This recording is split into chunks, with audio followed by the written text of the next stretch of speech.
उदयपुर जिले के वल्लभनगर क्षेत्र में मौसम की बेरुखी से इस बार गेहूं की पैदावार कम हुई है।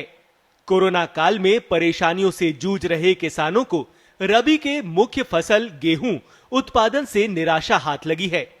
प्रति बीघा में मात्र 5 से 7 क्विंटल तक उत्पादन मिलने से किसान चिंतित हैं।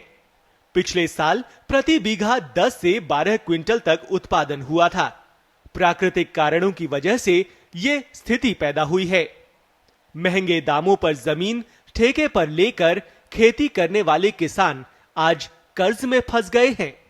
क्षेत्र के किसानों का कहना है कि फरवरी महीने से ही गर्मी बढ़ने के कारण गेहूं का दाना सिकुड़ गया, जिससे दाने में वजन कम रह गया।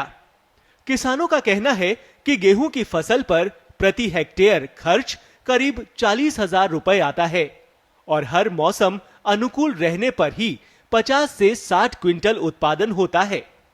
इस साल 25 से 35 क्विंटल ही उत्पादन हो सका है। इस हिसाब से प्रति हेक्टेयर किसानों को 15 से 25 क्विंटल तक का नुकसान उठाना पड़ा है। यानी कि अगर 1 क्विंटल का खरीद मूल्य 1,975 रुपए है तो किसान को प्रति हेक्टेयर 30 से 50,000 रुपए तक का नुकसान हुआ है। तो 150-200 बोरी गेहूँ होते हैं। इस साल पाला बहुत पड़ा। फरवरी में गर्मी आ गई, जो आधा ही हुआ है माल।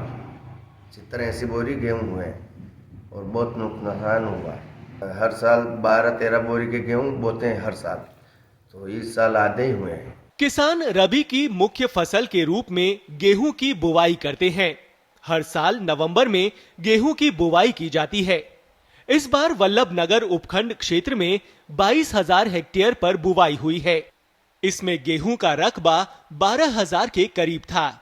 बिजाई से लेकर कटाई तक मौसम ने किसानों का साथ नहीं दिया है। फरवरी के शुरुआत में ही तापमान में बढ़ोतरी हो गई। गर्मी की दस्तक और हवा चलने से फसलें जल्दी सूखने लग गईं। इससे गेहूं का दाना पूर्ण अवस्था में नहीं बन पाया और फसलें पीली पड़ गईं। इससे पहले सर्दी में पाला पड़ने की वजह से फसल पर विपरीत असर पड़ा। मामूली सी बूंदाबांदी के साथ बरसात और तूफान ने फसल को खेतों में बिछा दिया। इससे गिरी फसल में जब बालियां आईं तो दाने कमजोर पड़ गए। किसानों ने मौसम की मार झेलने से खराब हुई गेहूं की फसल पर बोनस की मांग की है। उदयपुर के मैनार से उमेश मैनारिया की रिपोर्ट, पत्रिका टीवी, राजस्थान।